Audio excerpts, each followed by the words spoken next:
சிங்கமுனரியை சுற்றி உள்ள எந்த ரோட்லையுமே இந்த மாடுகள் ஆக்கிரமிப்பு பண்ணி பேருந்துகள், இருசக்கர வாகனம் எல்லாமே வந்து விபத்துக்குள்ளாகுது. மாடுகளும் அடியாயிருது, மனித உயிர்களும் நெறைய போயிருக்கு. அதே மாரி சிங்கமுனரியை சுற்றி உள்ள 40 கிராமங்களுமே விவசாயம் அழிஞ்சு போயிருச்சு. 5 வருடமாக விவசாயிகளோட வாழ்வாதாரம் ரொம்ப மோசமா பாதிக்கப்பட்டிருக்குது. ரொம்ப ரொம்ப கஷ்டப்படுறோம். கலெக்டர் அருகே சென்று 3 மனு கொடுத்தும் எந்த விதமான நடவடிக்கையும் இல்ல. சிங்கமுனரி வட்டாட்சியர் அலுவலகத்துக்கு 3 முறை வந்து இந்த மனு வந்துச்சு பரிசீலனைக்கு. ஆனா எந்த ஒரு தீர்வும் எட்டப்படவில்லை.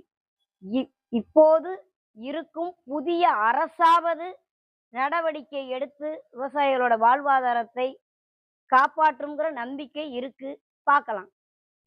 உங்க பேர் என்னம்மா? என் பெயர் கலைவாணி. ஒடுவன்பட்டி விவசாயி மகள்.